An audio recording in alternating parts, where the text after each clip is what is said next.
ओ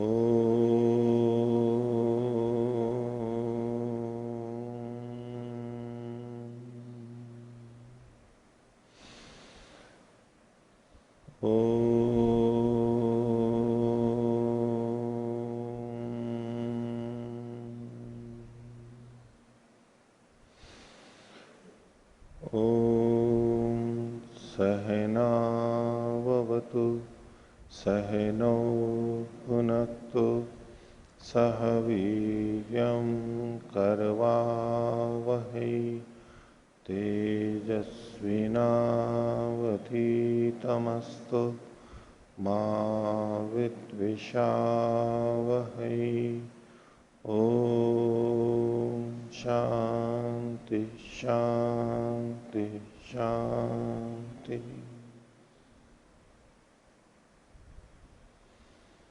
न्याय दर्शन की 106वीं कक्षा, न्याय दर्शन के 5वें अध्याय का प्रथम आनेक। पीछे हमने 40वें सूत्र तक देख लिया था, पृष्ठ संख्या 634। 38वें सूत्र तक हमने जातियों को देख लिया, जातियों के लक्षण, प्रकार, निदर्शन, उसका समाधान, किस किस प्रकार से खंडन हो सकता है गलत तरीके से, वो जातियों का प्रयोग बताया।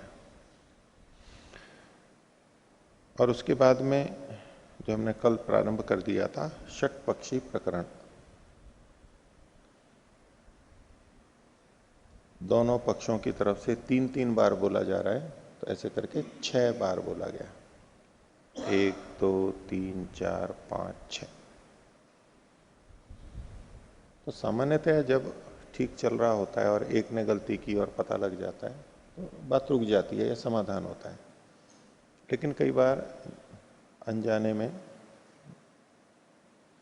गलती हो जाती है और फिर दूसरा भी गलती, और बाद में पकड़ में आती है, दोनों गलतियां कर बैठते हैं और बाद में एक दूसरे की गलती पता लगती है, गलती दोनों कर चुके हैं।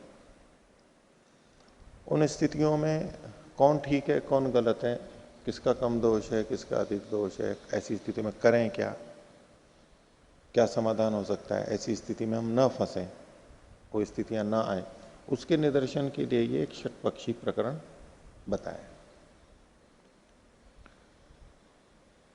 तो कल हमने 3 पक्ष देख लिए थे। पहले वादी ने कहा कि शब्द अनित्य है, प्रतिज्ञा हेतु था उसका प्रयत्नानंतरीय कत्वात्। इस पर प्रतिवादी ने यह कहा कि जो प्रयत्नानंतरीय कत्व आपका हेतु है ये अनेकांतिक है, क्योंकि प्रयत्न के बाद तो जो चीज उत्पन्न होती है वहां भी प्रयत्नानंतरीय तत्व होता है, उसका भी प्रयत्नानंतरीय तत्व होता है, और जो अभिव्यक्त होती है उसका भी प्रयत्नानंतरीय तत्व होता है। तो उसने दूसरे ने पहले का खंडन कर दिया, और फिर जब तीसरी बार बोलने का अवसर आया, तीसरा पक्ष बनेगा, वो वादी दूसरी बार बोल रहा है। वो हमने 39वें सूत्र में देखा था कि प्रतिषेध में भी तो यही दोष है। प्रतिषेध का मतलब दूसरा पक्ष, प्रतिवादी का पक्ष, उसमें भी तो यही दोष है, अनेकांतिकत्व दोष है। कैसे अनेकांतिकत्व दोष है, तो उसकी 2 तरह से व्याख्या है भाष्यकार ने की, लेकिन अनेकांतिकत्व दोष वहां पर बताया कि आपका जो प्रतिषेध है वो नित्य को तो सिद्ध कर रहा है और अनित्य को खंडित कर रहा है। किसी को खंडित कर रहा है, किसी को पुष्ट कर रहा है, इस रूप में अनेकांतिकत्व है। या तो सभी का खंडन करे या तो सभी की पुष्टि करे, मंडन करे, ऐसा नहीं है, इसलिए उसको अनेकांतिक रूप से कह दिया। दूसरे ढंग से कहा कि प्रतिवादी ने कहा आपके कथन में विशेष हेतु का अभाव है, प्रतिवादी ने वादी को कहा था, यानी दूसरे पक्ष में। तो तीसरे पक्ष में वादी ने कहा आपके पक्ष में भी विशेष हेतु का अभाव है। ये यहां तक हमने देखा था।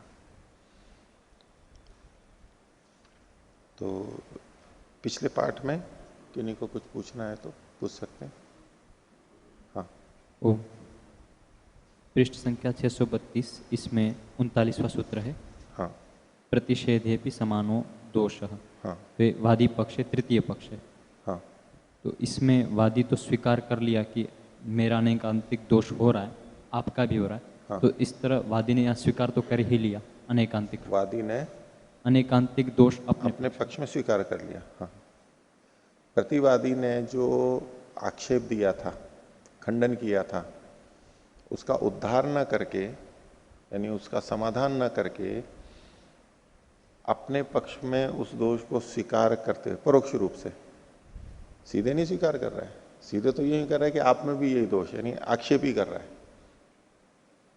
लेकिन ऐसा करते हुए व्यक्ति अपने दोष को, या यूं कहें कि दूसरे ने जो अपने पे दोष दिया था उसको स्वीकार कर गया है। ठीक है, तो इतने मात्र से इसकी कमी तो मानी जाएगी इसकी वादी की बिल्कुल मानी जाएगी। ऐसा हमारे को नहीं करना चाहिए।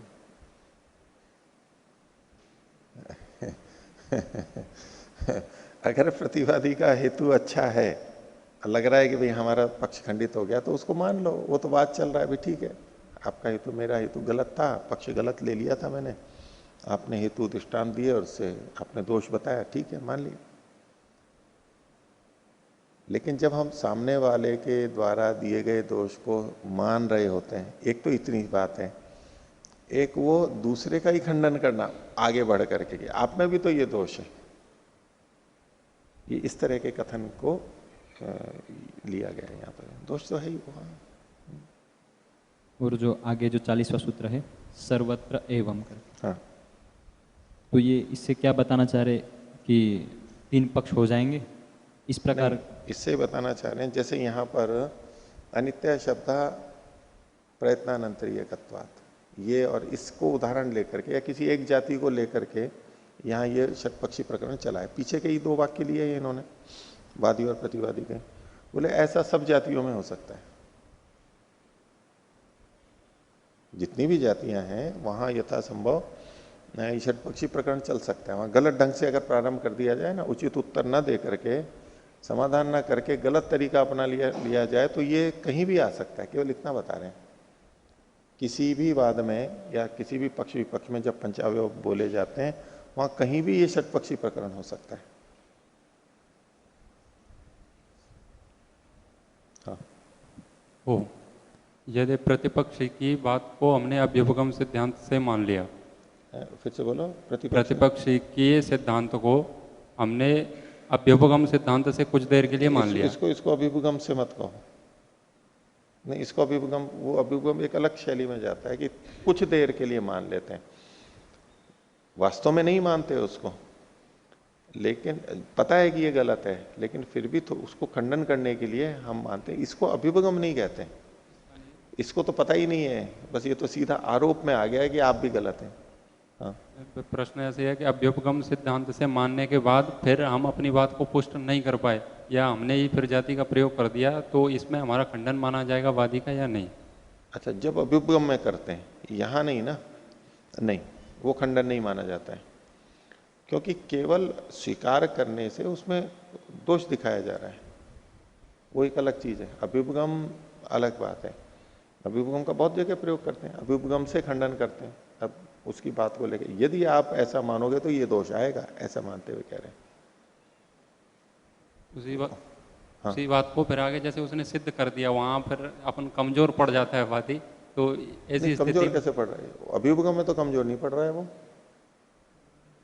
अभ्युपगम में तो कमजोर नहीं पड़ रहा है।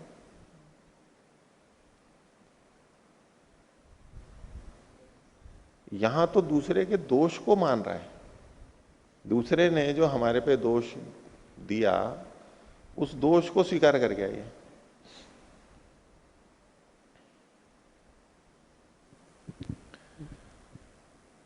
तो देखिए, इसमें थोड़ा सा क्रम अपने मन में ध्यान रखना, पूछना है।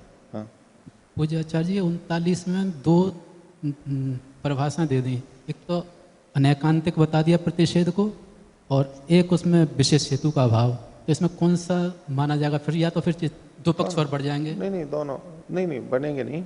इसको या तो ऐसी व्याख्या कर लो चाहे ऐसी व्याख्या कर लो, क्योंकि 39वें सूत्र में ये तो कहानी कि अनेकांतिकत्व दोष है, क्योंकि प्रतिषेधे भी समानो दोष है। वो दोष कौन सा है ये सूत्रकार ने तो कहा नहीं।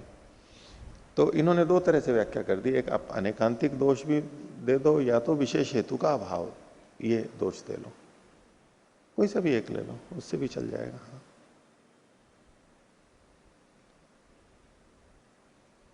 अपने मन में थोड़ी स्थितियां स्पष्ट रखना तो आगे की बात समझ में आती चली जाएगी। अभी तक तीन पक्ष तक तो कोई दिक्कत नहीं है। वादी का पहला पक्ष, प्रतिवादी का दूसरा पक्ष, और वादी जब दोबारा बोल रहा है तो ये तीसरा पक्ष, मतलब तीसरा कथन इस रूप में कह रहे हैं। वास्तव में तो वो एक ही है, लेकिन इसको 6 पक्ष की तरह पक्ष नाम से लेकर के कहा। ये तीसरे ने कह दिया, जिसने क्या कहा, प्रतिषेध में भी वही दोष है, अनेकांतिक दोष है। अनेकांतिक दोष यहां पर लेकर के चलिए। तो अब प्रतिवादी के बोलने का अवसर आया। एक एक बार बोलते हैं ना, दूसरे को अवसर देते हैं। तो वादी ने दूसरी बार बोलते हुए प्रतिवादी पे आक्षेप किया। ठीक है, आक्षेप ही किया था ना। वादी ने दूसरी बार बोलते हुए प्रतिवादी पे आक्षेप किया था। तो अब प्रतिवादी भी जब दूसरी बार बोल रहा है, यानी वैसे वो चौथा पक्ष बनेगा, वो वादी को फिर बोल रहा है कि आपने जो मेरा खंडन किया, आप जो खंडन कर रहे हो उसमें भी वही दोष है। जिस तरह से वादी ने दूसरी बार बोलते हुए तीसरे पक्ष में कहा था प्रतिवादी को कि आपके पक्ष में भी वही दोष है, तो अब जो ये तीसरा पक्ष है इसको सुन करके प्रतिवादी ने, यानी जो दूसरी बार बोल रहा है चौथा पक्ष है, उसने कहा कि आपने जो मेरा खंडन किया अभी, इसमें भी वही दोष है जो आपने पीछे बताया था। जो आप मेरे में बता रहे हो वो दोष आप में भी है। अब ये भी अपने दोष को स्वीकार कर गया। दूसरे पक्ष में प्रतिवादी ने जो दोष किया था उसको वादी ने तीसरे पक्ष में बोल के बताया था कि आपने ये दोष किया है, और प्रतिवादी चौथी बार बोलते हुए ये स्वीकार कर गया, और स्वीकार तो अंदर कर गया, उसको आक्षेप करेगा आप में भी तो यही दोष है। तो दोनों ने एक दूसरे को बोल दिया आप में भी यही दोष है, उसने कहा आपके इसमें भी वही दोष है। तो उसी को यहां पर 41वें सूत्र में कहा ये चौथा पक्ष है। प्रतिषेध विप्रतिषेध है, प्रतिषेध दोषवत दोष। प्रतिषेध के विप्रतिषेध में, प्रतिषेध था दूसरा पक्ष, और उस प्रतिषेध का भी प्रतिषेध था, उसको विप्रतिषेध कह रहे हैं। यह था तीसरा पक्ष। तो प्रतिषेध विप्रतिषेध है, भी प्रतिषेध है दूसरा पक्ष, विप्रतिषेध है तीसरा पक्ष। तो प्रतिषेध के विप्रतिषेध में भी प्रतिषेध के समान दोष है। प्रतिषेध यानी दूसरे के समान दोष है। सामान्य भाषा में कहें तो तीसरे में भी दूसरे के समान दोष है, ऐसा चौथे पक्ष में बोल रहे हैं। ठीक है, इसको खोल के बता रहे हैं अभी भाष्यकार कि यो अयम प्रतिषेधे भी समानो दोषो अनेकांतिकत्वम आपत्त्यते। ये जो प्रतिषेध में भी, प्रतिषेध कौन सा पक्ष हुआ? दूसरा। समान दोष बताया था उसमें भी। किसने बताया था? वादी ने। तीसरा पक्ष बोलते समय वादी ने दूसरे पक्ष में प्रतिवादी के दोष बताया था। क्या कि योयम प्रतिषेधे भी समानो दोषो, क्या दोष बताया था? अनेकांतिकत्वम आपद्यते, अनेकांतिकत्व ये आपतित किया जाता है, प्राप्त कराया जाता है, अल्प विराम। तो सो अयम, वह यह दोष, वही अनेकांतिकत्व का दोष, प्रतिषेध से प्रतिषेधे भी, प्रतिषेध का भी जो प्रतिषेध है, प्रतिषेध था दूसरा पक्ष, प्रतिषेध का प्रतिषेध है तीसरा पक्ष, तो तीसरे में भी समान रूप से है। ये कौन बोल रहा है? चौथा पक्ष बोल रहा है। चौथे पक्ष ने कहा, मैं संख्या की दृष्टि से बोलूं तो चौथे पक्ष ने कहा दूसरे में जो दोष आपने बताया, वादी को बोल रहा है तीसरा पक्ष बोलने के बाद में, दूसरे में जो दोष आपने बताया वो दोष आप में यानी इस तीसरे में भी है। ठीक है। अब इसको ये बता रहे हैं कि चार पक्ष कैसे बने। अब तक के चारों पक्षों को यहां पर प्रस्तुत कर रहे हैं। तत्र अनित्य शब्द प्रयत्नानंतरीयकत्वाद इति साधनवादिनः स्थापना प्रथमः पक्षः। शब्द अनित्य है, प्रयत्नानंतरीयकत्व होने से प्रतिज्ञा हेतु दो चीजें पर्याप्त दे दी। इतना ये जो किसके द्वारा है? साधनवादी ना, जो सिद्ध करने वाला था, ये साधनवादी यानी वादी, साधनवादी के द्वारा जो स्थापना की गई वो प्रथम पक्ष, ये प्रथम पक्ष था। आगे प्रयत्न कार्यानेकत्वात् कार्य सम इति दूषणवादिनः प्रतिषेध हेतुना द्वितीय पक्ष। प्रयत्न कार्यानेकत्वात् कार्य सम, ये 36वां सूत्र, 37वां सूत्र।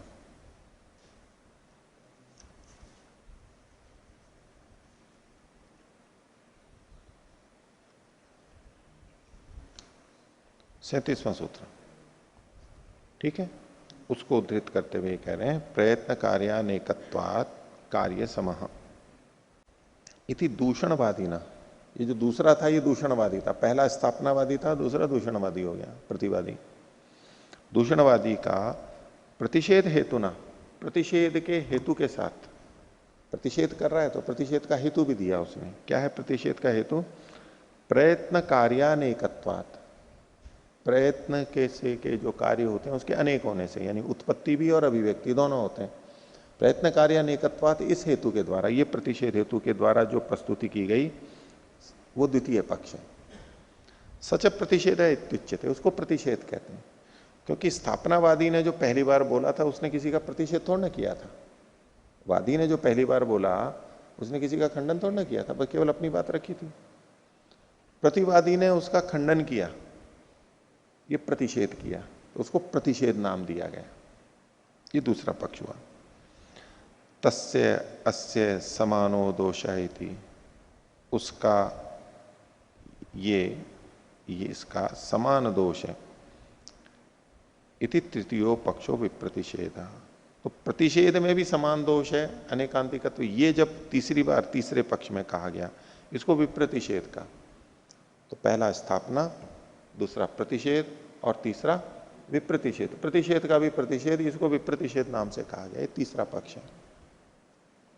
यहां तक देख ही चुके, और चौथे को यहां बता रहे हैं। जो अभी यहां चौथा बताया गया उसी को अंत में बोल रहे हैं। तस्मिन विप्रतिषेध, विप्रतिषेध के पहले प्रतिषेध शब्द और लिख लीजिए, जैसा कि सूत्र में लिखा हुआ है। तस्मिन प्रतिषेध विप्रतिषेधे भी, प्रतिषेध का जो विप्रतिषेध है यानी तीसरा पक्ष, उसमें भी समानो दोषो, समान ही दोष है। कौन सा समान दोष है? उसी को आगे का अनेकांतिकत्वम, अनेकांतिकता। ये चतुर्था पक्ष, चौथा पक्ष है। वादी ने, स्थापनावादी ने तृतीय पक्ष के समय, अपनी दूसरी बारी के समय प्रतिवादी के ऊपर ये दोष लगाया था कि इसमें आपके अनेकांतिकत्व दोष है। किस तरह से बताया था कि ये नित्य को भी सिद्ध करता है, अनित्यत्व को भी सिद्ध करता है, या तो उत्पत्ति पक्ष को भी और अभिव्यक्ति पक्ष को भी। उत्पत्ति पक्ष को एक को उत्पत्ति पक्ष को सिद्ध नहीं करता, अभिव्यक्ति पक्ष को करता है। एक को करता है, एक को नहीं करता है, इस रूप में। तो बोले ऐसा का ऐसा आपके भी लगेगा कि आप जो मेरे पक्ष में दोष दिखा रहे हो उससे तीसरा पक्ष जो दूसरे में दिखा रहा था, चौथा वाला बोल रहा है अभी कि मेरे में जो आपने दोष दिखाया तो आपने अभिव्यक्ति पक्ष का खंडन किया और उत्पत्ति पक्ष का आपका समर्थन होगा, परोक्ष रूप से तो यही अर्थ जाएगा। तो ये चौथा पक्ष यहां पर बताया। आगे अभी आरोप प्रत्यारोप शुरू हो गए, दोनों ने एक दूसरे पे किया और दूसरे पे दोष दिखाते हुए स्वयं भी दोष कर लिया। 42वां सूत्र, इसमें 5वां पक्ष, यानी वादी तीसरी बार बोल रहा है, ये 5वां पक्ष बन रहा है। प्रतिषेधम सदोषम अभ्युपेत्य, प्रतिषेध को, प्रतिषेध मतलब दूसरा पक्ष, उसको सदोष स्वीकार करके, दोष वाला स्वीकार करके। देखो ये ध्यान रखना, ये बोल तो 5वां रहा है, 5वां पक्ष है, यानी वादी तीसरी बार बोल रहा है, और ये टिप्पणी किस पे कर रहा है? चौथे वाले पे चौथे में जो बोला गया उसका खंडन कर रहा है, यानी प्रतिवादी के दूसरी बार जो बोले गए थे उसका खंडन कर रहा है ये।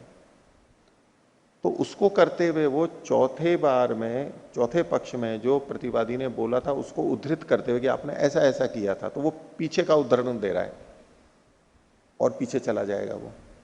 तो लगेगा यूं कि ये दूसरे और तीसरे की बात चल रही है, लेकिन दूसरा तीसरा चूंकि चौथे में उद्धृत किया गया था उसको ये 5वीं बार उद्धृत कर रहा है। तो अब देखो कि चौथे ने किया क्या था, चौथे के द्वारा क्या गलती हो गई थी? बोले प्रतिषेधम सदोषम अभ्युपेत्य, जो प्रतिषेध था उसको सदोष स्वीकार करके। प्रतिषेध कौन सा पक्ष था? दूसरा वाला था। जब प्रतिवादी चौथे पक्ष में बोल रहा था, यानी दूसरी बार बोल रहा था कि आप में भी यही दोष है, तो उसने दूसरे पक्ष में दोष को स्वीकार कर लिया था, अपना ही उसका।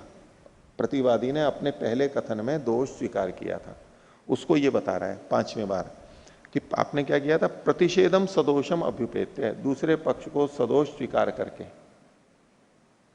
प्रतिवादी को कह रहा है वादी, प्रतिषेधम सदोषम अभ्युपेत्य, उसको स्वीकार करके फिर प्रतिषेध विप्रतिषेधे समानो दोष प्रसंगो, प्रतिषेध का भी जो विप्रतिषेध था, कौन सा? तीसरा, उसमें समान दोष का प्रसंग ला करके। ये कब लाया था? तीसरे में समान दोष कब लाया था? चौथी पक्ष में बोलते हुए। दूसरे में दोष को स्वीकार करते हुए तीसरे में समान दोष का जो कथन आपने किया था, ये जो दोष प्रसंग है, ये मतानुज्या है। मतानुज्या एक निग्रह स्थान का नाम है, आगे दूसरे आनिक में हम देखेंगे। मतानुज्या नाम का एक निग्रह स्थान है। तो वादी को तीसरी बार बोलते समय, यानी 5वें पक्ष में ध्यान आया है कि ये तो मतानुज्या का है, मतानुज्या निग्रह स्थान है। मतानुज्या का क्या मतलब होता है? सामने वाले के खंडन को स्वीकार कर लेना। वादी प्रतिवादी एक दूसरे का खंडन करेंगे ही। यदि वादी ने प्रतिवादी का खंडन किया और प्रतिवादी उस खंडन को स्वीकार कर लेता है कि आपने ठीक खंडन किया, तो ये मतानुज्या नाम का निग्रह स्थान है। अथवा प्रतिवादी वादी का खंडन करता है और वादी ये कह देता है कि आपने तो ठीक खंडन किया, ये एक निग्रह स्थान है, यानी समाप्त हो जाएगा। वाद या जल्प जो भी है वो समाप्त हो जाएगा, वो क्योंकि उसने स्वीकार कर लिया, दोष को स्वीकार कर लिया। अपने दोष को स्वीकार करना ये एक निग्रह स्थान है, पकड़ में आ गया, वो समाप्त हो जाएगा। तो अब 5वीं बार बोलते समय वादी ने प्रतिवादी को कहा कि ये जो चौथा पक्ष आपने बोला है, यानी दूसरी बार जो आप बोले हो, उसमें आपने मतानुज्या नाम का दोष कर दिया है। ठीक है? तो प्रतिषेधम सदोषम अभ्युपेत्य प्रतिषेध विप्रतिषेधे समानो दोष प्रसंगो, ये जो आपने कथन किया ये मतानुज्या है। भाष्य में खोला है इसको। प्रतिषेधम, सूत्र में जो प्रतिषेधम है उसको इन्होंने आगे खोल दिया, द्वितीयम पक्षम, दूसरे पक्ष को। सदोषम अभ्युपेत्य, वो दोष वाला है ये स्वीकार करके, यानी अपने ही कथन को दोष वाला स्वीकार करके। तदुद्धारम अनुक्त्वा, उसके उद्धार को ना बोल करके। आक्षेप खंडन अगर आता है तो हमारा कर्तव्य बनता है उसका उद्धार करें। उद्धार करें मतलब उस दोष को हटाएं, समाधान करें। तो समाधान तो किया नहीं उसने, और अनुज्ञाएं और उस खंडन को स्वीकार करके प्रतिषेध विप्रतिषेध, प्रतिषेध का जो प्रतिषेध था, विप्रतिषेध था, कौन सा? उसी को आगे खोला, तृतीय पक्ष, तीसरे पक्ष में। समानम अनेकांतिकत्वमिति, इसमें भी अनेकांतिकत्व समान दोष है, इति समानम दोषणम प्रसजत, समान दोष को प्रसक्त करता हुआ दूषणवादिनो मतानुज्ञा, दूषणवादी की यानी जो प्रतिवादी है उसकी मतानुज्ञा प्रसज्यते, मतानुज्ञा नाम का दोष आ जाता है। इति पंचमः पक्ष, पांचवें पक्ष ने उसको कहा कि आपने मतानुज्ञा नाम का दोष कर दिया, निग्रह स्थान में आ गए आप। ठीक है, ये पांचवा पक्ष हो गया। तो जब वादी ने पांचवा पक्ष बोलते हुए कहा कि आपने तो मतानुज्ञा का दोष कर दिया, मतानुज्ञा क्या थी कि सामने वाले के खंडन को स्वीकार कर जाना, ये मतानुज्ञा थी।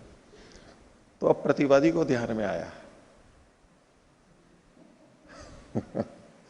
कि वादी ने भी तो तीसरा पक्ष बोलते हुए यही किया था, अपने पहले वाले पक्ष को मैं दोष स्वीकार करके और फिर कहा था आप में भी तो यही दोष है, तीसरा पक्ष यही तो था। इसको तब ध्यान नहीं आया।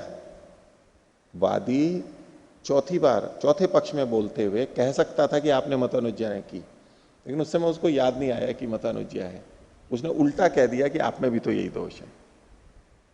सामने वाले में मतानुज्ञा निग्रह स्थान दोष बताने के बजाय स्वयं ने दोष मतानुज्ञा वाला कर दिया। अब वादी ने पांचवें पक्ष में कहा कि मतानुज्ञा है आपकी, अब इसको ध्यान आ गया तो उसने कहा कि तीसरा पक्ष बोलते समय आपने भी तो मतानुज्ञा का दोष किया था, ये छठा पक्ष है। मतानुज्ञा नाम के निग्रह स्थान में आप आ गए थे जब आप तीसरा पक्ष बोल रहे थे, यानी वादी जब दूसरी बार बोल रहा था तो ये भी मतानुज्ञा था। तात्पर्य इसका यही है, इसकी पंक्ति देखते हैं, थोड़ा कथन इसका जटिल है सूत्र का। देखिए, स्वपक्ष लक्षणापेक्ष उपपत्त्युपसंहारे हेतु निर्देशे परपक्ष दोष अभ्युपगमात् समानो दोष इति।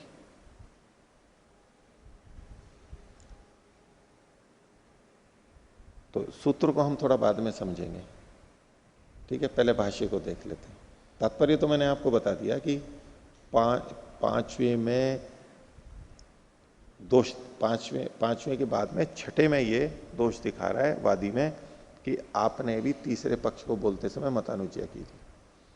पांचवें ने चौथे के कथन में कहा कि ये मतानुज्ञा है, पांचवें ने चौथे के लिए कहा कि ये मतानुज्ञा है, तो छठे में इसने कहा कि तीसरे में आप भी तो मतानुज्ञा कर चुके थे।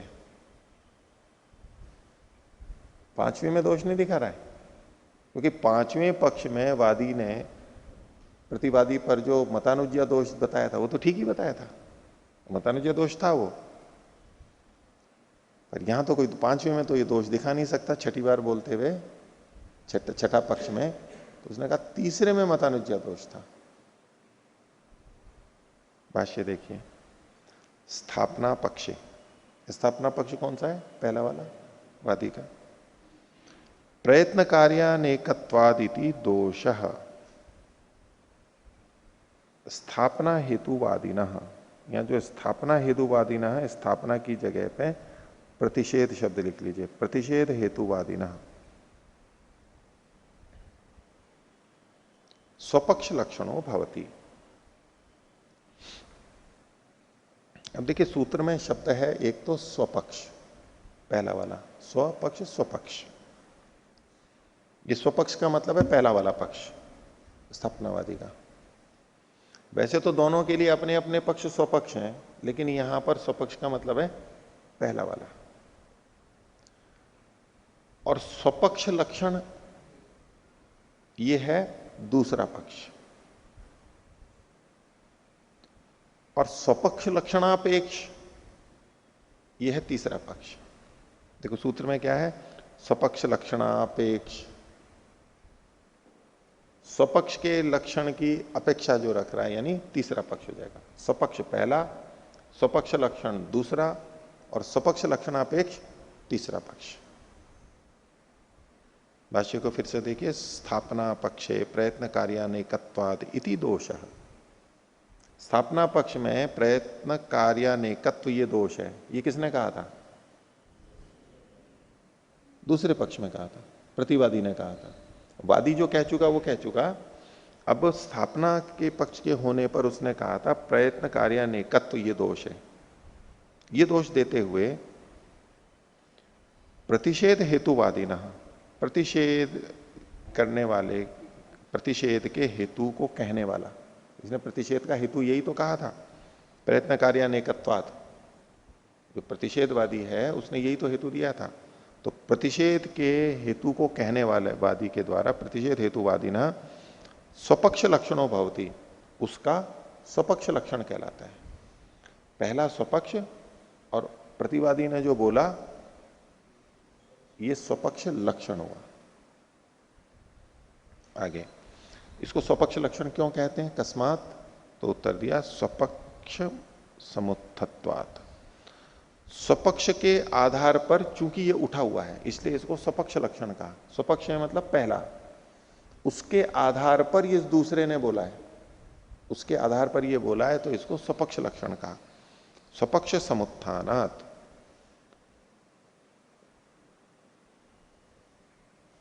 आगे स्वयं स्वपक्ष लक्षणम दोषम, तो वो ये है। अब यह का मतलब है कौन, तीसरा, तीसरे को लेना है अभी। स्वपक्ष लक्षणम दोषम अपेक्षमाणा, स्वपक्ष लक्षण में दोष की अपेक्षा करता हुआ। स्वपक्ष लक्षण मतलब दूसरा, और स्वपक्ष लक्षण के दोष को जो देख रहा है वो कौन देखेगा, तीसरा वाला देखेगा। तो स्वपक्ष लक्षणम दोषम अपेक्षमाणा, उसकी अपेक्षा करता हुआ। तीसरे में तीसरा पक्ष जो है वो स्वपक्ष लक्षण में दोष की अपेक्षा कर रहा है। तो स्वपक्ष लक्षणम अपेक्षमाणो अनुधृत्य, और अपने दोष को हटाए बिना। अपना दोष कहां लगा था इसमें, प्रथम पक्ष में दोष लगा था, और लगाया किसने था, दूसरे पक्ष वाले ने। अब ये जो तीसरा बोल रहा है ये अनुधृत्य, अपने पक्ष के दोष को हटाए बिना, उद्धार किए बिना, यानी प्रथम पक्ष में जो दोष बताया था दूसरे पक्ष ने उसका उद्धार किए बिना, अनुज्ञाय, और उसको स्वीकार करके। किसे स्वीकार करके, द्वितीय पक्ष ने, द्वितीय पक्ष में जो आक्षेप दिया गया था पहले पक्ष में उसको स्वीकार करके। एक दो दोष हो गए यहां पर, एक तो उसने उद्धार नहीं किया, समाधान नहीं किया, और एक उसको स्वीकार और कर लिया। दो बातें हो गई ना, करना तो उद्धार चाहिए था और स्वीकार नहीं करना चाहिए था दोष को, इसने उद्धार भी नहीं किया और स्वीकार कर लिया। तो अनुधृत्य अनुज्ञाय, ये करके फिर क्या खंडन किया था उसने, तीसरे में क्या खंडन किया था, या विपरीत अल्पविराम में लीजिए, प्रतिषेधे भी समानो दोष। 39वां सूत्र है उसको उद्धृत कर रहे हैं, ये विपरीत अल्पविराम में ले लीजिए। यही कहा था उसने तीसरे में, प्रतिषेधे भी समानो दोष है, आपके प्रतिषेध में यानी दूसरे में भी वही दोष है। कौन सा दोष, जो दूसरे वाले ने बताया था पहले में, उसको अब ये तीसरी बार बोलते हुए कह रहा है कि दूसरे में भी वही दोष है। प्रतिषेधे भी समानो दोष है इति उपपद्यमानम दोषम, इस प्रकार अपने में दोष को, उत्पन्न होते हुए दोष को, यद्यपि ये दोष हुआ कहां, किसमें दिखाई दिया गया था, दिखाया गया था पहले वाले में, वो इसका अपना था। ये जो तीसरा बोलने वाला तीसरी बार बोल रहा है यानी वादी ही बोल रहा है, उसके अपने पहले वाले में था। तो इति उपपद्यमानम दोषम, अपने में आ रहे दोष को पर पक्षे उपसंहरति, पर पक्ष में यानी प्रतिवादी के दूसरे पक्ष में उसका उपसंहार कर देता है। आ तो दोष अपने पे रहा था लेकिन उसने पलट के क्या कह दिया, ये तो आप में भी दोष है। इत्थम च, और इस प्रकार से अनेकांतिक प्रतिषेध इतिम हेतुम निर्दिशति, और ऐसा करते हुए अनेकांतिक प्रतिषेध, ये हेतु प्रस्तुत कर दिया था। किसने किया था, तीसरे ने, दूसरे में, कि आपके पक्ष में ये भी यही दोष है। मतलब क्या दोष दिखाया था दूसरे में, अनेकांतिकत्व, यही दोष बताया था। अनेकांतिका प्रतिषेध इति हेतुम निर्दिशति, तत्र स्वपक्ष लक्षणापेक्षया, सूत्र का जो था ना स्वपक्ष लक्षणापेक्षो, उसी को स्वपक्ष लक्षणापेक्षया। अभी स्वपक्ष लक्षणापेक्षया बोलते हुए थोड़ा मन में आना चाहिए, स्वपक्ष मतलब पहला वाला, स्वपक्ष लक्षण मतलब दूसरा वाला, स्वपक्ष लक्षण की अपेक्षा से जो है वो तीसरा वाला। तो स्वपक्ष लक्षणापेक्षया उपपद्यमान दोष संहारे, तो इससे जो दोष आ रहा था उसका उपसंहार करते हुए हेतु निर्देशे च सति, और उसमें हेतु भी बता रहा है, हेतु बताते हुए भी हेतु निर्देशे च सति अनेन, इसके द्वारा, इसके द्वारा मतलब ये तीसरे के द्वारा, तीसरा जो बोल रहा है उसके द्वारा, परपक्षो, परपक्ष, परपक्ष मतलब दूसरा वाला जो था प्रतिवादी, परपक्षो अभ्युपगतो भवति, परपक्ष स्वीकार कर लिया जाता है। ठीक है, परपक्ष मतलब वादी वाला, प्रतिवादी वाला दूसरा जो था उसको स्वीकार कर लिया जाता है। परपक्षो अभ्युपगतो भवति, कहते हैं कथम कृत्वा, कैसे स्वीकार कर लिया,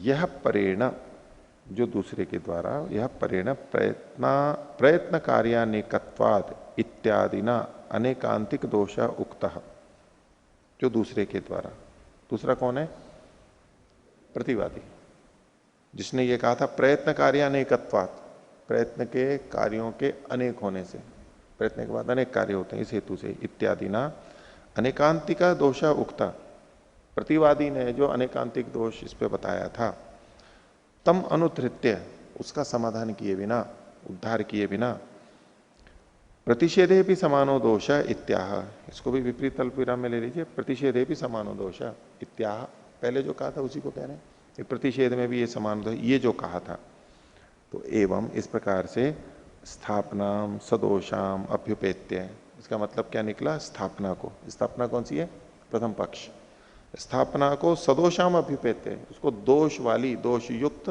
स्वीकार करके, प्रतिषेधे भी समानम दोषम प्रसजता, प्रतिषेध में यानी दूसरे पक्ष में भी उसी समान दोष को प्रसक्त करते हुए, लगाते हुए, परपक्ष अभ्युपगमात, इससे प्रतिवादी के पक्ष को स्वीकार करते हुए, परपक्ष उसके द्वारा जो दोष दिखाया गया था, प्रतिवादी के द्वारा जो दोष दिखाया गया था, उस दोष को स्वीकार करने से परपक्ष अभ्युपगमात समानो दोषो भवति, ये समान दोष आप में भी होता है, वही मतानुज्ञा वाला दोष, ये दोष तो आपने भी कर लिया। देखिए ये छठा वाला बोल रहा है, ये ध्यान रखना, छठा वाला बोल रहा है और तीसरे में जो बोला गया था उसकी विवेचना कर रहा है, तीसरे पक्ष की, कि तीसरे में आपने ये किया था, उसको उद्धृत कर रहा है, और तीसरे में क्या किया गया था, वो पहले के दोष को स्वीकार किया गया था और दूसरे में उल्टा दोष दिखाया गया था, यानी बोल छटा रहा है यहां पर, तीसरे वाले पक्ष में आक्षेप दिखा रहा है, लेकिन उसको करते हुए पहले और दूसरे का कथन भी आएगा ही, क्योंकि तीसरे में पहले और दूसरे को उद्धृत करते हुए कहा गया था, तो सारी की सारी पिछली चर्चा आ गई यहां पर छठे के अंदर। तो एवं स्थापनाम सदोषाम अभ्युपेत्य प्रतिषेधे भी समानम दोषम प्रसजता परपक्ष अभ्युपगमात समानो दोषो भवति, इसमें समान दोष हो जाता है। अब इसको थोड़ा और आगे खोल रहे हैं, यथा, जैसे कि उदाहरण दे रहा है, जैसे कि परस्य प्रतिषेधम सदोषम अभ्युपेत्य, ये जो बोला जा रहा है, अब ये जो चौथे में बोला गया था उसको बता रहा है, परस्य प्रतिषेधम, दूसरे के प्रतिषेध को, ये प्रतिषेध मतलब दूसरा पक्ष हो गया,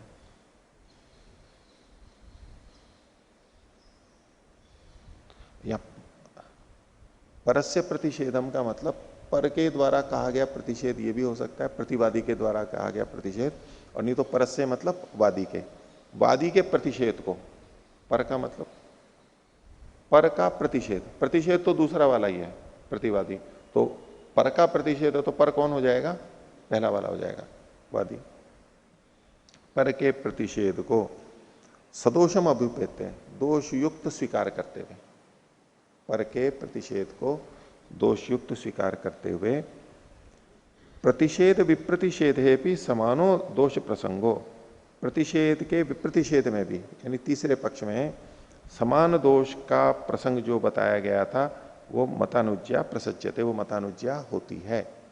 जैसे ये मतानुज्ञा है, मतानुज्ञा कब हुई थी, कही थी इसने, चौथे वाले में, पांचवा पक्ष बोलते हुए उसने कहा था ना कि चौथे में आपने मतानुज्ञा की है, तो कह रहे कि जैसे चौथे में आपने इस कारण से मतानुज्ञा कही थी, ऐसे ही तथा उसी प्रकार अस्यपि, इसका भी। इसका मतलब तीसरे पक्ष में भी। पांचवें ने चौथे में कहा था कि आपने मतानुज्ञा कहा, तो उसके उत्तर में छठी पक्ष में बोलते हुए प्रतिवादी ने कहा तीसरे में भी ऐसा ही था। तो चौथे में मतानुज्ञा दिखाई गई थी, अब ये तीसरे में मतानुज्ञा दिखा रहे हैं, तो कहा तथा अस्यापि मतलब तीसरे का भी। उसमें कैसे मतानुज्ञा है उसको बता रहे हैं। स्थापनाम सदोषाम अभ्युपेत्य, तीसरे वाले ने क्या किया था, स्थापना को यानी प्रथम पक्ष को दोष युक्त स्वीकार करते हुए कर लिया था अपने पक्ष को।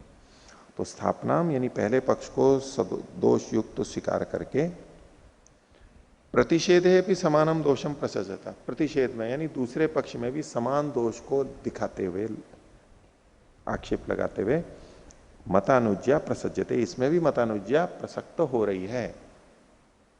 छठा वाला कह रहा है, छठा पक्ष में कह रहा है तीसरे में भी मतानुज्ञा प्रसक्त हो रही है। जैसे आपने चौथे में मतानुज्ञा बताई ऐसी तो तीसरे में भी हो रही है। अब ये चौथे में जो मतानुज्ञा बताई गई पांचवें पक्ष के द्वारा, उसको स्वीकार कर रहा है ये छठे में, हाँ ये मतानुज्ञा है, बोले ऐसी मतानुज्ञा तो आपने में भी होगी तीसरे में। तो स खलु अयम षष्ठा पक्ष, ये छठा पक्ष है। अब इसको थोड़ा सा विवेचना की दृष्टि से थोड़ा स्पष्टीकरण विभाग के लिए कह रहे हैं। तत्र खलु स्थापना हेतुवादी ने प्रथम तृतीय पंचम पक्षा, स्थापना हेतुवादी जो था पहले वाला यानी वादी, उसका कौन सा पक्ष है, पहला, तीसरा और पांचवा, विषम संख्या वाले। और प्रतिषेध हेतुवादी न द्वितीय चतुर्थ षट पक्ष, प्रतिषेध हेतुवादी जो था, दूषणवादी कह लीजिए उसको, ये भी नाम दिया, उसके पक्ष थे दूसरा, चौथा और छठा। अब कहते हैं कि तेषाम साध्व साधुतायाम मीमांसे मानायाम, इनकी साधुता और असाधुता की मीमांसा करने पर इसमें कौन सा ठीक है और कौन सा गलत है, इन छह में से कौन सा ठीक है और कौन सा गलत है। आपने सुन लिया ना छह पक्ष, इन छह में से कौन सा पक्ष, कौन सा कथन ठीक है और कौन सा गलत है, ये मीमांसा करेंगे। अब ये तो बताएंगे आपको को क्या समझ में आ रहा है। छह में से कोई सा कथन ठीक है या नहीं है, पहला वाला ठीक है और दूसरा वाला प्रतिवादी का पहला, दूसरा पक्ष,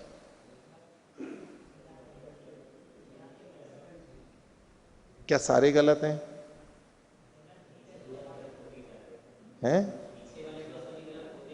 मतलब दूसरा नहीं, तीसरा चौथा, तीसरा चौथा पांचवा छठा ये तो गलत है, पहला दूसरा ठीक है।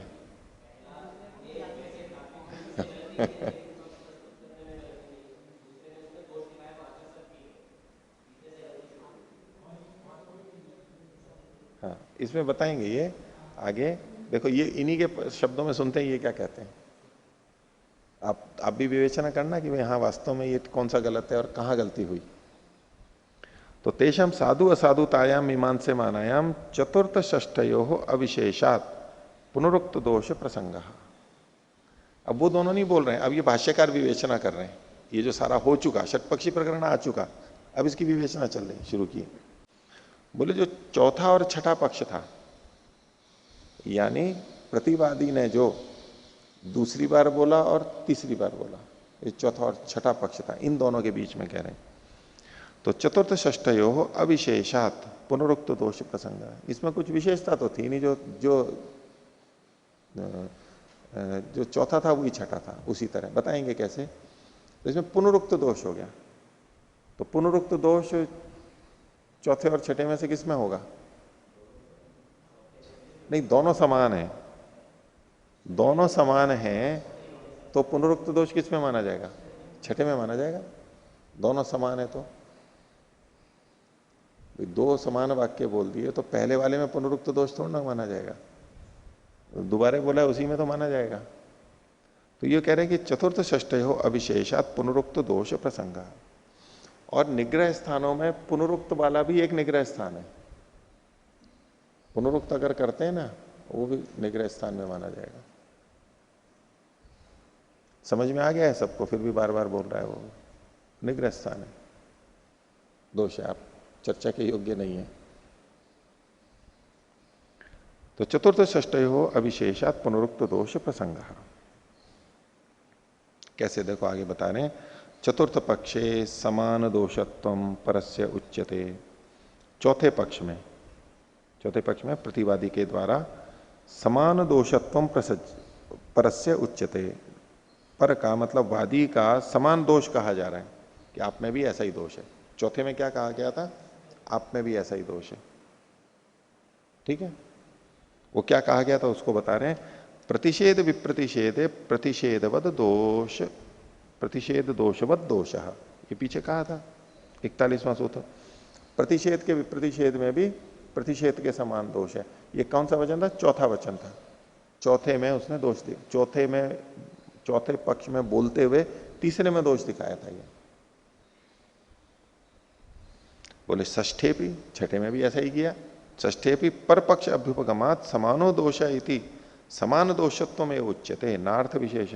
छठे में भी पर पक्ष को स्वीकार करते हुए, यानी पांचवें में जो मतानुज्ञा का दोष कहा था, बोले ये दोष तो आप में भी है, वहां भी समान दोष कहा।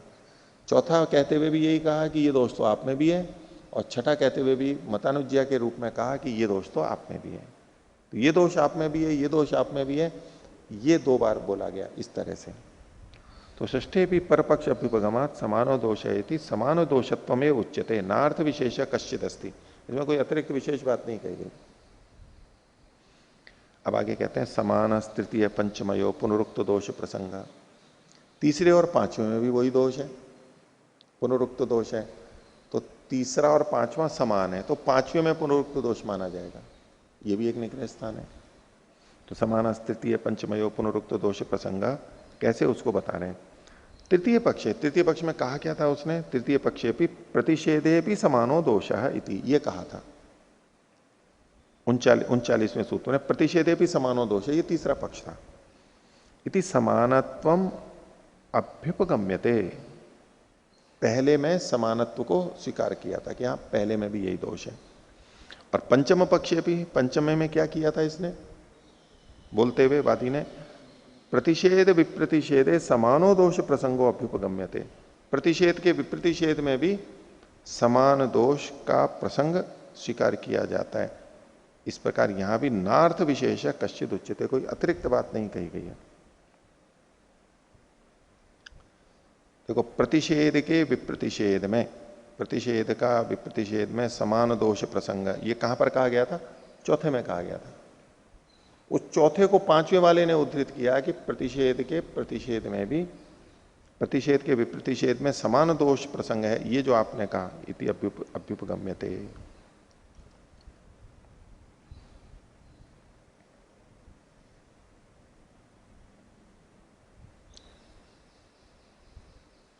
दोष चौथे में जो कहा गया वो बता रहा है, लेकिन कह पांचवें में रहा है। तीसरे और पांचवें में समानता का दोष बता रहा है। पांचवें ने क्या कहा था कि ये जो आपने प्रतिषेध के विप्रतिषेध में भी समान दोष कहा, ये तो समानता का दोष ही बता रहा है वहां पर भी। तो पंचम पक्षे भी प्रतिषेध विप्रतिषेधे समानो दोष प्रसंगो अभ्युपगम्यते नार्थ विशेष कश्चित उच्यते तत्र पंचम षष्ठ पक्षयो। तो एक तो बात इन्होंने कह दी, चौथा और छठा और तीसरा और पांचवा इनमें पुनरुक्त दोष है, तो पांचवा और छठा ये पुनरुक्त हो गया।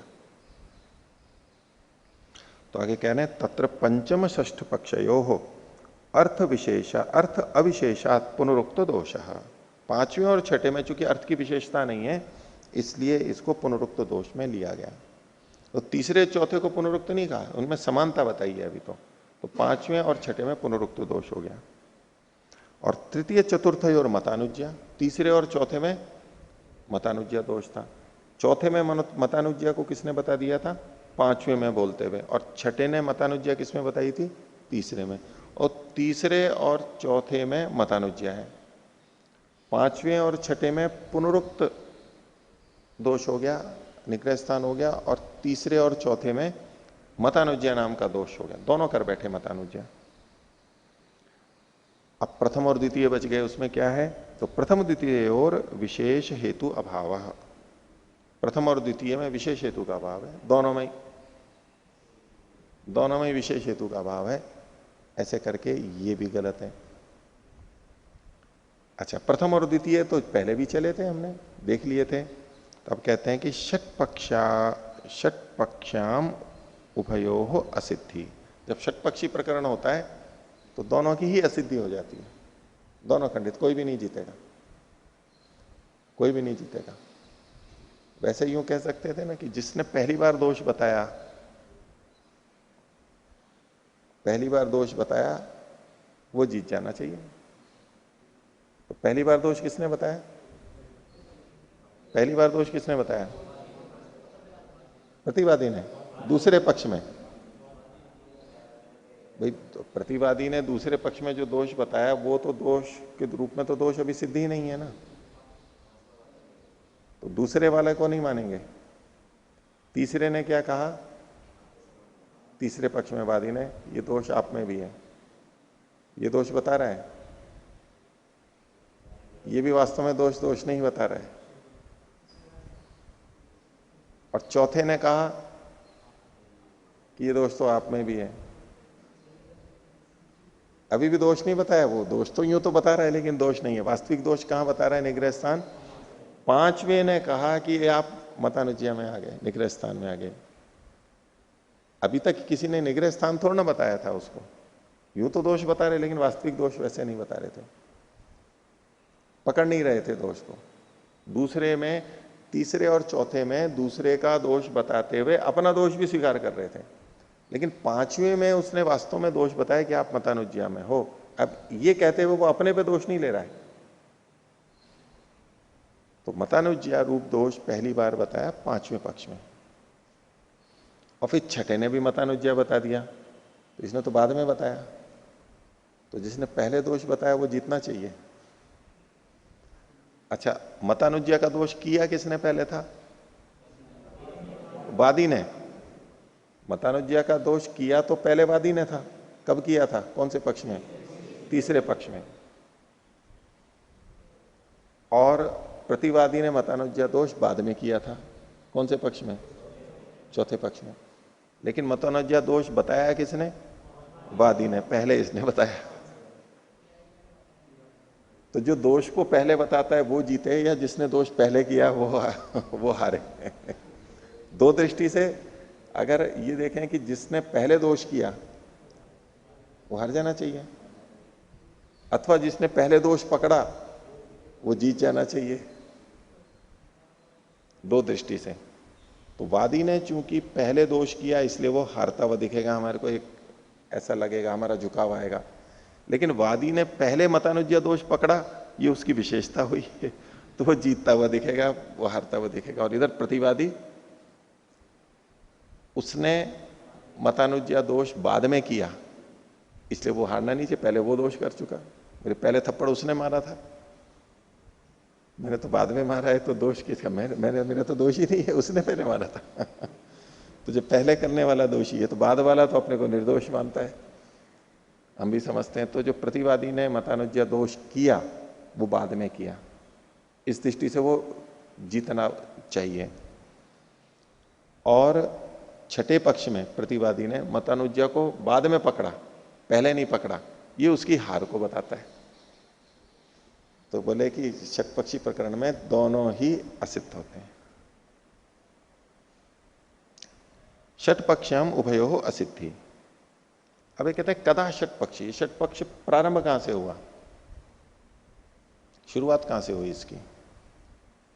बोले यदा प्रतिषेधे भी समानो दोष इत्येवं प्रवर्तते। जिस समय प्रतिषेध में भी समान दोष है ये प्रवृत्त हुआ, कौन से पक्ष में? तीसरे में। तदा उभयोः पक्षयोः असिद्धि, तब दोनों ही पक्षों की असिद्धि होती है। यदा प्रतिषेधे भी समानो दोष इत्येवं प्रवर्तते, यहां से प्रारंभ होता है और फिर पक्ष चल जाते हैं आगे, तब दोनों ही पक्ष असिद्ध होने शुरू होते हैं।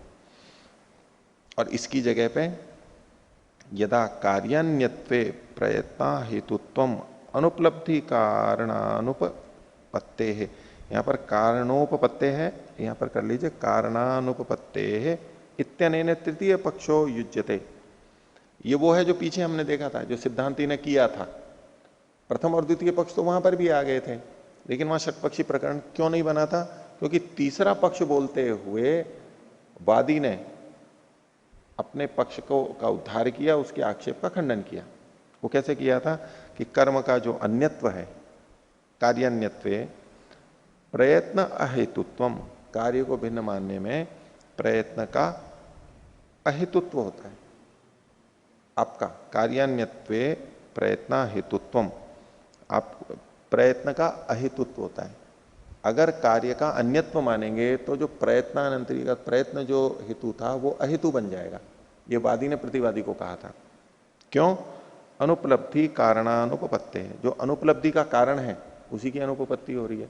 तो आवरण के हटने वाली बात ही नहीं बनेगी। जब आवरण ही नहीं दिख रहा है तो आवरण के हटने की बात ही नहीं है। ऐसा करके जो उत्तर दिया था वो ठीक था। इति इत्यनेन तृतीय पक्षो युज्यते, ऐसा करते तो ये तीसरा पक्ष ठीक था। तदा विशेष हेतु वचनात्, क्योंकि वहां पर उसने विशेष हेतु का कथन कर दिया था तीसरे पक्ष में बोलते हैं।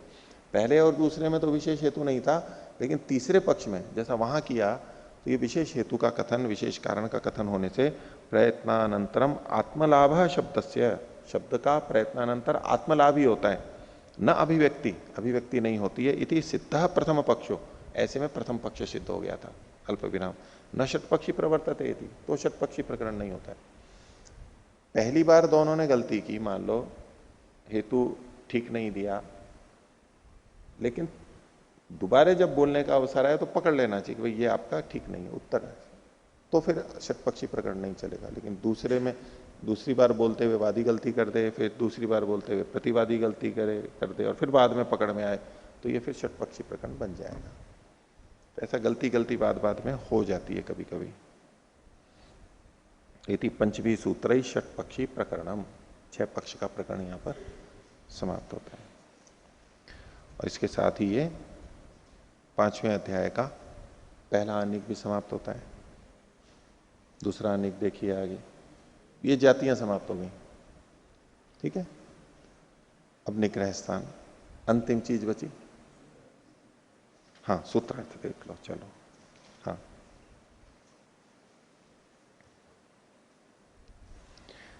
एक तो ये 43वां सूत्र है, ये छठे पक्ष वाला बोल रहा है, ये ध्यान रखना, छठा वाला बोल रहा है। और वो 5वें में मतानुज्ञा दोष दिखा रहा है। ठीक है, तो स्वपक्ष लक्षणापेक्षो, स्वपक्ष लक्षणापेक्ष उपपत्त्युपसंहारे, स्वपक्ष पहला पक्ष, लक्षण दूसरा पक्ष, स्वपक्ष लक्षण, और स्वपक्ष लक्षणापेक्ष तीसरा पक्ष। स्वपक्ष लक्षणापेक्ष उपपत्ति का उपसंहार करने पर तीसरे के लिए कह रहा है हेतु निर्देशे, वो जो आपने हेतु का निर्देश किया था तीसरे में, परपक्ष दोष अभ्युपगमात, दूसरे के पक्ष के दोष को स्वीकार करते हुए, क्योंकि तीसरे में उसने परपक्ष दोष, परपक्ष दोष कौन होगा? प्रतिवादी ने जो दोष दिखाया था वादी पे, उसको स्वीकार करते हुए तीसरे में ऐसा ही किया था। परपक्ष दोष अभ्युपगमात समानो दोषायति, आप में भी किसके समान? चौथे के समान दोष तीसरे में भी है। समानो दोषायति, चौथे के समान तीसरे में भी दोष है। छठा बोल रहा है ना, छठा बोल रहा है मतानुज्ञा दोष किसमें दिखाया था? 5वें में उसने जताया था, लेकिन मतानुज्ञा दोष दिखा किसमें था? चौथे में दिखा था। मतानुज्ञा दोष का कथन 5वें पक्ष में हुआ था, लेकिन था मतानुज्ञा दोष चौथे में। तो क्या कि जैसे चौथा है ना, परपक्ष दोष अभ्युपगमात समानो दोष, जो चौथे में दोष था वही समान दोष तीसरे में भी है। बस विषय तो आपको आ ही गया है। तो न्याय दर्शन का 5वें अध्याय का दूसरा अनेक, अंतिम अध्याय और उसका अंतिम अनेक, और अंतिम चीज दिखा रहे हैं निग्रह स्थान, छल जाति और निग्रह स्थान। निग्रह स्थान किसे कहते हैं उसको पीछे हम देख ही चुके हैं, उसको फिर भी थोड़ा सा बता रहे हैं 2 भाग से करके। विप्रतिपत्ति अप्रतिपत्त्यो विकल्पात निग्रह स्थान बहुत्वम इति संक्षेपेण उक्तम। बोले पहले हमने ये संक्षेप से कहा था कि निग्रह स्थान 2 प्रकार के, उसमें क्या होता है, एक में विप्रतिपत्ति होती है, विप्रतिपत्ति मतलब विपरीत समझ लेना, विपरीत उत्तर देना, विपरीत समझ लेना, विप्रतिपत्ति। और दूसरा है अप्रतिपत्ति, अर्थात न समझना या उत्तर न दे पाना। उत्तर इसलिए नहीं दे पा रहा है, समझ नहीं पा रहा है। विपरीत उत्तर इसलिए दे रहा है कि विपरीत समझ लिया है। तो विपरीत समझ लेना या तो नहीं समझना, ये दो तरीके से, इन दो भागों में बांटने से इसके विकल्प होते हैं। ऐसे विकल्प होने से निग्रह स्थान का बहुत वह, ये संक्षेप से पहले कहा था, तद इदानीम विभजनीयम, अब उसको विभाग करके बताइए, विभाग करने योग्य है। निग्रह स्थान क्या होते हैं? निग्रह स्थानानि खलु पराजय वस्तुनि, ये पराजय के कारण होते हैं। वाद हो जल्प हो, जल्प में तो निग्रह स्थान आते ही समाप्त, वाद में वो बताएगा, रोकेगा नहीं, वो अवसर दे देता है, अवसर देता जाता है, देता जाता है, देता जाता है। तो निग्रह स्थानानि खलु पराजय वस्तुनि, पराजय के कारण है। उसी को आगे कहा अपराधाधिकरणानि, दोष के आधार होते हैं। अपराध मतलब दोष, और उसके अधिकरण यानी आधार, दोष के आधार होते हैं। पराजय वस्तुनि अपराधाधिकरणानि प्रायेण, प्राय करके, प्रतिज्ञादि अवयवाश्रयाणी, प्रतिज्ञादि अवयव, 5 अवयव जो हैं उनका आश्रय लेकर के होते हैं, उनके आधार पे कहे जाते होते हैं, बनते हैं। तत्ववादिनम अतत्ववादिनम च अभिसंप्लवंते, तत्ववादी, तत्ववादी मतलब सत्य पक्ष वाला जो है, और अतत्ववादी यानी असत्य पक्ष वाला है, उन दोनों को अभिसंप्लवंते प्राप्त होते हैं। यानी निग्रह स्थान उसी में ही नहीं होता है जिसका पक्ष गलत होता है, निग्रह स्थान में सत्य पक्ष वाला भी आ सकता है। क्योंकि सत्य पक्ष वाला जिस तरीके से अपनी बात को पुष्ट कर रहा है, जिस तरीके से पंचावयव दिया, पक्ष तो सत्य है उसका, लेकिन हेतु गलत दे दिया, दृष्टांत गलत दे दिया, तो वो भी निग्रह स्थान में आ सकता है। तो निग्रह स्थान में आना इस बात का द्योतक नहीं है कि ये पक्ष गलत है। अब पूरी तरह निग्रह स्थान में आ गया, कोई उत्तर ही नहीं है, तब तो गलत सिद्धि हो जाएगा। लेकिन कई बार भूल से सिद्धांतवादी भी, तत्ववादी भी गलती कर लेता है, और कई बार इसीलिए अगर जहां जल्प चल रहा है, गलती होते ही पराजय मानी जाती है, तो तत्ववादी ने भी यदि गलत तरीके से बात को रख दिया तो वो निग्रह स्थान में आ जाएगा और बोले आप पराजित हो गए। ऐसा हो जाता है जल्प में, तो ऐसा हो जाएगा, वाद में ऐसा नहीं होगा।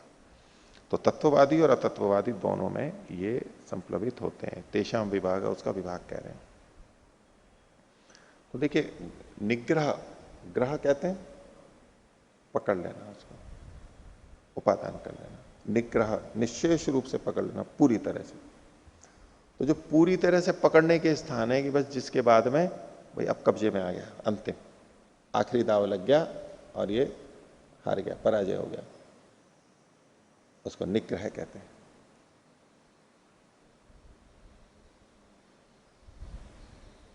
नाम बताया इन्होंने उद्देश्य पहले सूत्र में। प्रतिज्ञा हानि, प्रतिज्ञांतरम, ये एक एक करके अलग अलग हैं।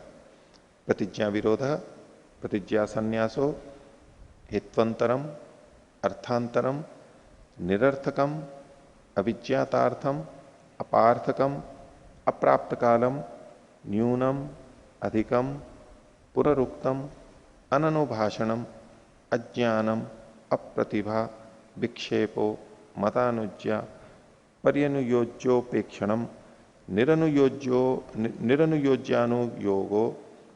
निरनुयोज्यानुयोगो अपसिद्धांतो, हित्वाभाषाश्च निग्रह स्थानानि। ये कुल 22 निग्रह स्थान यहां पर बताए गए। एक एक करके इनको देखेंगे।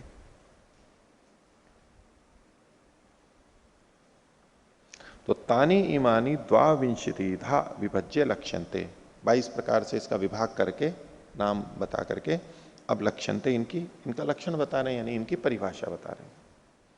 तो दूसरा सूत्र देखिए, प्रतिज्ञा हानि, ये निग्रह स्थान।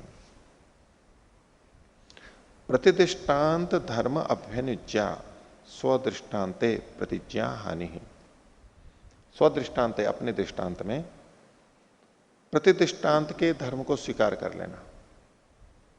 प्रतिदृष्टांत धर्म अभ्यनुज्ञा, स्वीकार कर लेना, इसको प्रतिज्ञा हानि नाम का निग्रह स्थान का है।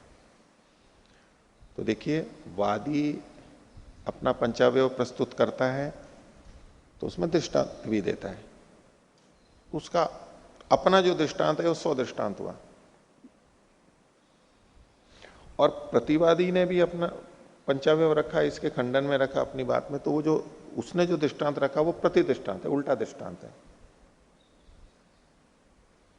तो उस प्रति दृष्टांत के धर्म को अपने दृष्टांत में ले लेना, स्वीकार कर लेना, इसको प्रतिज्ञा हानि कहा। क्यों प्रतिज्ञा हानि कहा? क्योंकि पंचावयव में इस दृष्टांत के आधार पर ही तो वो अपनी बात को सिद्ध कर रहा था, और अपने दृष्टांत में प्रति दृष्टांत के समान धर्म लिया, यानी वो विपरीत धर्म आएगा। जो धर्म पहले था उससे भिन्न धर्म आएगा, विपरीत धर्म आएगा, और विपरीत धर्म यहां स्वीकार कर लिया तो उसकी प्रतिज्ञा भी गई। अपनी प्रतिज्ञा का स्वयं खंडन कर लेता है, प्रतिज्ञा की हानि कर लेता है, विपरीत चला जाता है। वो अपने कथन से, प्रतिज्ञा से विपरीत चला जाता है। कैसे? वो निदर्शन आगे बता रहे हैं। साध्य धर्म प्रत्यनीकेन धर्मेण प्रत्यवस्थिते।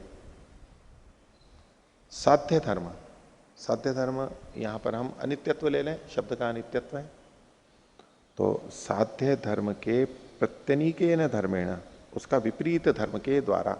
साध्य धर्म है अनित्यता, तो उसका प्रत्यनीक विपरीत धर्म क्या होगा? नित्यता होगा। तो साध्य धर्म के प्रत्यनीक धर्म के द्वारा, यानी नित्यता के द्वारा, प्रत्यवस्थित खंडन करने पर, खंडन कौन करेगा? प्रतिवादी करेगा। वादी ने तो बोल दिया शब्द अनित्य है, अब प्रतिवादी साध्य धर्म के विपरीत धर्म के द्वारा जब वो खंडन कर देता है, प्रत्यवस्थित प्रतिदिष्टा, ऐसा हो जाने पर अब वादी फिर से प्रतिदिष्टांत धर्मम, प्रतिदिष्टांत के धर्म को, प्रतिवादी ने जो दृष्टांत दिया था वो प्रतिदिष्टांत है, नित्यत्व, नित्य का, उसको स्वदृष्टांत, अपने दृष्टांत में अभ्युपजानन, स्वीकार करता हुआ, अभ्यनुजानन, स्वीकार करता हुआ, प्रतिज्ञाम जहातीति, अपनी प्रतिज्ञा को छोड़ देता है, इसलिए इसका नाम दिया प्रतिज्ञा हानि। प्रतिज्ञा को छोड़ देना मतलब प्रतिज्ञा हानि। निदर्शनम, अब पंचावयव बता रहे हैं, ये तो सूत्र का अर्थ खोल दिया इन्होंने।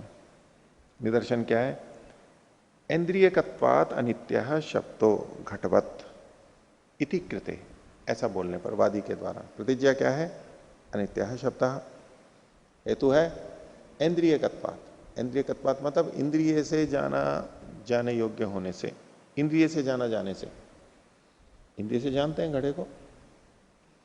इंद्रियकत्वात् अनित्यः शब्दः, किस इंद्रिय से जानते हैं? श्रोतेंद्रिय से। घटवत्, घड़े के समान, घड़े को भी इंद्रिय से जानते हैं, इंद्रिय तत्व, भले ही नेत्र से जानते हो, इसको श्रोत्र से, लेकिन जिसको इंद्रिय से जानते हैं वो अनित्य होता है, ऐसी इसकी प्रस्तुति है।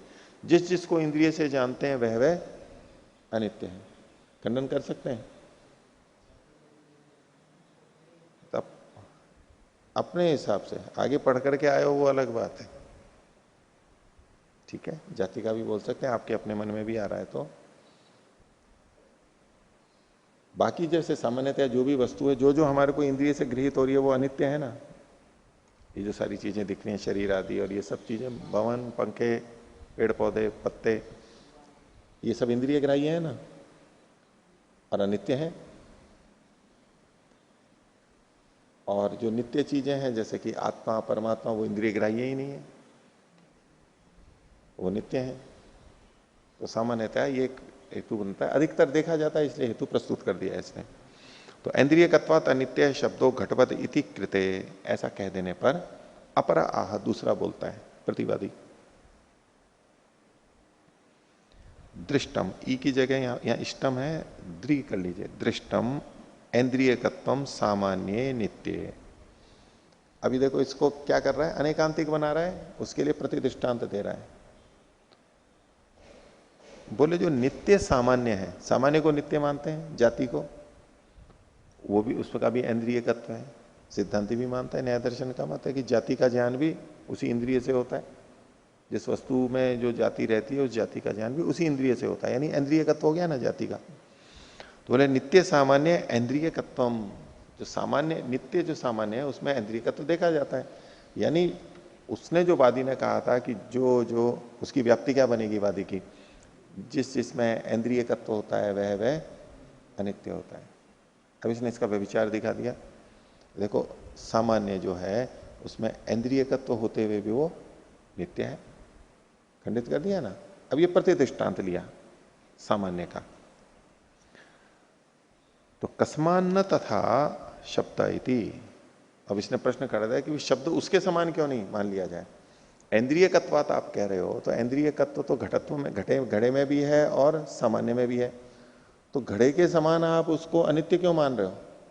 आप सामान्य जाति के समान शब्द को नित्य क्यों नहीं मान लो? इंद्रियकत्व तो यहां पर भी है। तो कस्मान न शब्द इति, शब्द क्यों नहीं ऐसा माना जा सकता है? कस्मात न तथा शब्द, शब्द तथा मतलब शब्द नित्य क्यों नहीं हो सकता है?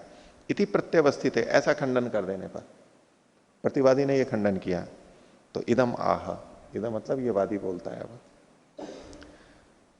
यदि इंद्रियकम सामान्यम नित्यम, बोले अगर इंद्रिय से जाना जाने योग्य, जाना जाने वाला सामान्य नित्य है, तो कामम घटो नित्यो अस्तु, तो ठीक है घड़ा भी नित्य हो जाएगा। अब प्रतिवादी तो खंडन कर रहा था इसका, तो खंडन करने में इसने ऐसा स्वीकार कर गया ये चलो ठीक है घड़ा भी नित्य हो जाएगा, इंद्रियकत्व सामान्य में इंद्रियकत्व है तो नित्य है, तो घड़ा में इंद्रियकत्व है तो वो भी नित्य हो जाएगा, ऐसा मान लेंगे। तो अपनी उसको बता रहा है कि भाई मेरा गलत नहीं है, कहने को तो ये चाह रहा है लेकिन अपना खंडन कर गया, ये उसके धर्म को यहां पर ले आया। तो सखलु अयम साधकस्य दृष्टांतस्य नित्यत्वम, साधक जो दृष्टांत था उसका, साधक दृष्टांत कौन था? घट, उसका नित्यत्वम प्रसंजयन, उसमें नित्यत्व को आरोपित करता हुआ, स्वीकार करता हुआ, प्रसक्त करता हुआ, जबकि है नहीं, स्वीकार करता हुआ, निगमनांतम एव पक्षम जहाती, निगमन पर्यंत अपने पक्ष को छोड़ देता है। अब आगे क्या करेगा? उपनयन कैसे करेगा? अगर घड़े को भी नित्य मान लिया तब क्या करेगा? मतलब आगे का पंचव्य उसी ढंग से बनाएगा, वो अपने पक्ष को छोड़ देता है। अल्प विराम पक्षम जहाती, पक्षम जहत प्रतिज्ञाम जहाती, और पक्ष को छोड़ते हुए अपनी प्रतिज्ञा को भी छोड़ ही देता है। इत्युच्यते, ये कहा जाए जब अपने पक्ष को छोड़ा तो प्रतिज्ञा को छोड़ा, ये कहा जाता है। तो प्रतिज्ञाश्रयत्वात् पक्षस्य, पक्ष को छोड़ते हुए प्रतिज्ञा को छोड़ देता है, ये जो बात कही है क्यों? क्योंकि प्रतिज्ञाश्रयत्वात् पक्षस्य, पक्ष के प्रतिज्ञा का आश्रय होने से। पक्ष जो है वो प्रतिज्ञा का आश्रय होता है, क्योंकि पक्ष मतलब बाद में जो वर्णन किया गया उसी के आधार पर तो प्रतिज्ञा बलवती होती है, स्थिर रहती है। तो जब वही नीचे का खंडित हो गया तो प्रतिज्ञा भी चली जाएगी। तो इसलिए इसको इन्होंने कहा ये प्रतिज्ञा की हानि कर देता है। प्रतिज्ञा की हानि का वो मतलब नहीं है कि अपनी प्रतिज्ञा को सीधे सीधे बदल देता है। एक तो सीधे सीधे बोले कि पहले तो कहा था शब्द अनित्य है और बाद में बोलता है कि शब्द नित्य है, ऐसे नहीं बोल रहा है ये। लेकिन उस धर्म को यहां पर लाता हुआ अपनी प्रतिज्ञा को छोड़ देता है, प्रतिज्ञा की हानि कर देता है, तो इसको कहते हैं प्रतिज्ञा हानि। इस तरह से वर्णन किया इसका। अगला तीसरे सूत्र में दूसरा निग्रह स्थान है प्रतिज्ञांतरम, दूसरी प्रतिज्ञा को ले आना। जो प्रतिज्ञा थी उसके साथ साथ एक और प्रतिज्ञा को ले आता है। प्रतिज्ञा में साध्य धर्म का कथन होता है, साध्य का कथन होता है, तो एक और साध्य का कथन साथ में बना लेता है, इसको कहते हैं प्रतिज्ञांतर। सूत्र देखिए, प्रतिज्ञातार्थ प्रतिषेध है धर्म विकल्पात तदर्थ निर्देश प्रतिज्ञांतरम। प्रतिज्ञातार्थ प्रतिषेध, प्रतिज्ञात अर्थ का प्रतिषेध हो जाने पर, जो विषय जिस विषय की प्रतिज्ञा की है वादी ने, उसका प्रतिषेध हो जाने पर प्रतिषेध करेगा प्रतिवादी। तो वादी के अपना विषय रखने पर प्रतिवादी जब उसका खंडन कर देता है, उसको कहा गया प्रतिज्ञात अर्थ का प्रतिषेध हो जाने पर। धर्म विकल्पात, खंडन हो गया तो वो धर्म का विकल्प कर देता है, दूसरा धर्म ले आता है। वादी दूसरा धर्म लेकर के आ जाता है, धर्म का विकल्प हो करके तदर्थ निर्देश, उसके अर्थ का निर्देश यानी प्रतिज्ञा के अर्थ को कहता है वो। तदर्थ निर्देश है, प्रतिज्ञा के अर्थ को कहता है। धर्म का विकल्प ला करके प्रतिज्ञा के अर्थ को कह देता है। तो चूंकि धर्म का विकल्प कर दिया उसने, दूसरा धर्म लेकर के आ गया और फिर प्रतिज्ञा को कह रहा है, इसको कहा कि ये प्रतिज्ञांतर है। आप तो दूसरी प्रतिज्ञा कर लिया आपने, यहाँ पर अपनी प्रतिज्ञा को बदल नहीं सकते। जो प्रतिज्ञा थी उसी को ही सिद्ध करना है। जब खंडन होने लगा तो प्रतिज्ञा को बदल लिया, दूसरे ढंग से बात को रख दिया। तो ये प्रतिज्ञांतर नाम का निग्रह स्थान है। भाष्य से स्पष्ट होगा। प्रतिज्ञातार्थ, प्रतिज्ञातार्थो, प्रतिज्ञात अर्थ क्या है तो उसको बता रहे हैं, अनित्यः शब्दः प्रतिज्ञा, इंद्रियकत्वात् घटवत् इत्युक्ते, इंद्रियकत्वात् हेतु घटवत्, ये दृष्टांत हो गया। इत्युक्ते ऐसा कह देने पर वादी के, यो अस्य प्रतिषेधः, जो इसका प्रतिषेध किया, कैसे, प्रतिदृष्टांतेन हेतु व्यभिचार है। प्रतिदृष्टांत को देते हुए हेतु में व्यभिचार दिखाया गया। पीछे भी ऐसा ही किया था। सामान्य यानी जाति का जो प्रतिदृष्टांत दिया उसके द्वारा हेतु को ही तो सब विचार बताया था कि हेतु आपका घटता नहीं है, यहाँ पर इंद्रियकत्व यहां तो नहीं लग रहा है। तो प्रतिदृष्टांत देते हुए हेतु का व्यभिचार किया जाता है, उसी को कहा इन्होंने। तो यो अस्य प्रतिषेध है, जो इसका प्रतिषेध है। क्या प्रतिषेध, कैसे, प्रतिदृष्टांत ने हेतु व्यभिचार है। प्रतिष्ठांत दे करके हेतु में जो व्यभिचार दिखाया गया, क्या, सामान्यम इंद्रियकम नित्यम इति, सामान्य यानी जो जाति है वो इंद्रियक होते हुए भी नित्य है। तस्मिश्च प्रतिज्ञातार्थ प्रतिषेध है, और ऐसे में प्रतिज्ञात अर्थ का प्रतिषेध हो जाने पर, सूत्र में जो है ना प्रतिज्ञातार्थ प्रतिषेध है, ये हो गया यहां पर, हो जाने पर धर्म विकल्पात, सूत्र में जो लिखा है धर्म विकल्पात, उसको यहां पर खोल रहे हैं। धर्म विकल्पादिति दृष्टांत प्रतिदृष्टांतयो साधर्म्य योगे धर्म भेदात, दृष्टांत और प्रतिदृष्टांत के साधर्म्य का योग होने पर, तो दृष्टांत कौन था, घट, प्रतिदृष्टांत कौन है, जाति यानी सामान्य, इनके साधर्म्य का योग होने पर, साधर्म्य क्या है इन दोनों में, इंद्रियकत्व, इंद्रियकत्व दोनों में है। वादी ने इंद्रियकत्व, शब्द का इंद्रियकत्व दृष्टांत में घट में बताया था, प्रतिवादी ने प्रतिदृष्टांत में सामान्य को लाके उसमें भी इंद्रियकत्व ले आया था। तो दृष्टांत और प्रतिदृष्टांत दोनों में साधर्म्य का योग हो रहा है। कौन सा धर्म समान बताया, इंद्रियकत्व, यहां पर ऐसा है तो समान धर्म बताया। तो दृष्टांत प्रतिदृष्टांतयो साधर्म्य योगे, समान धर्म का योग होने पर धर्म भेदात, धर्म का भेद कर रहा है वो। इंद्रियकत्व ये तो समान धर्म है, लेकिन ऐसा अगर वो स्वीकार कर लेता है तो वादी खंडित हो रहा है ना। यहां पर प्रतिदृष्टांत दे दिया, हेतु व्यभिचरित हो रहा है तो खंडन हो रहा है इसका। तो अब देखो अपने को बचाने के लिए कैसे प्रयास करेगा ये। तो ऐसा होने पर धर्म भेदात, धर्म के भेद से, धर्म का भेद क्या उसको आगे बता रहे हैं, खोल रहे हैं उसी को, धर्म भेद को। सूत्र में जो धर्म विकल्प आते हैं उसको इन्होंने भाष्य में खोला धर्म भेदात, विकल्प मतलब भेद से। वो क्या है उसको आगे बता रहे हैं, सामान्यम इंद्रियकम सर्वगतम अल्प विराम। ये जो सामान्य है, जो इंद्रियक है, इंद्रियजन्य है, इंद्रियकत्व तो दोनों में है, किसमें, घट में भी और सामान्य में भी। लेकिन बोले ये जो सामान्य है ये तो सर्वगत है। इंद्रियकत्व होते हुए भी कैसा है, सर्वगत। सामान्य कहां रहता है, जाति एक जगह रहती है क्या, द्रव्य तो एक जगह रहता है, लेकिन जाति, जाति तो सब जगह रहती है, उसको व्यापक मानते हैं। तो सामान्यम इंद्रियकम सर्वगतम एक बात, और इंद्रियकस्तु असर्वगतो घटा, और घट इंद्रियक होते हुए भी असर्वगत है यानी एक देशी है, परिच्छिन्न है। प्रतिवादी ने तो इंद्रियकत्व दिखा करके दोनों में हेतु को अनेकांतिक कर दिया था, खंडित व्यभिचार दिखा दिया था। अब उसमें इसने युक्ति सोची कि हाँ इंद्रियकत्व तो दोनों का है, घट का भी और सामान्य का भी।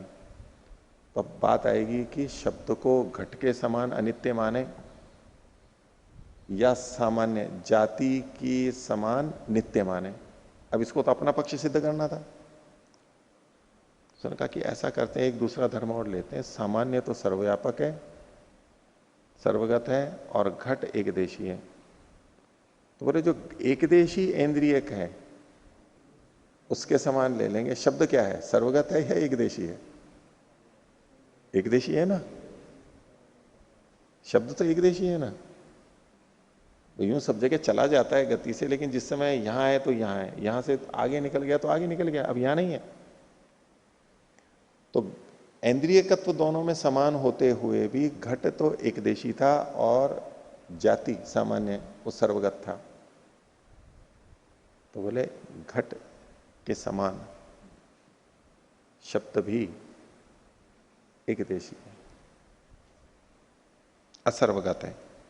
तो फिर से देखिए पीछे से, धर्म विकल्पादिति दृष्टांत प्रतिदृष्टांतयो साधर्म योगे धर्म भेदात, यानी सामान्यम इंद्रियकम सर्वगतम, जो इंद्रियक सामान्य है वो तो सर्वगत है, और इंद्रियकस्तु असर्वगतो घटा, इंद्रियक जो घट है वो असर्वगत है। इति, इस प्रकार से धर्म विकल्पा, धर्म का भेद करने से। अब देखिए ये जो सर्वगत या असर्वगत है ये कौन सा धर्म लेकर के आया? धर्म तो दो ही होते हैं ना, एक साध्य धर्म और एक साधन धर्म। तो अनित्यत्व साध्य धर्म था, इंद्रियकत्व साधन धर्म था। इन्हीं के आधार पर व्याप्ति करके ही तो सिद्ध किया जाता है। ये एक सर्वगत और असर्वगत करके नए धर्म को लेकर के आ गए। तो इति धर्म विकल्पा, धर्म का विकल्प करके तदर्थ निर्देश, उस अर्थ का प्रतिज्ञा का निर्देश करना, इति साध्य सिद्ध्यर्थम, अपने साध्य की सिद्धि के लिए ऐसा कर रहा है वादी, अपने साध्य की सिद्धि के लिए ऐसा प्रस्तुत कर रहा है। कथम, कैसे प्रस्तुत कर रहा है, उससे इसके साध्य की सिद्धि कैसे हो सकती है, वो कैसे देख रहा है?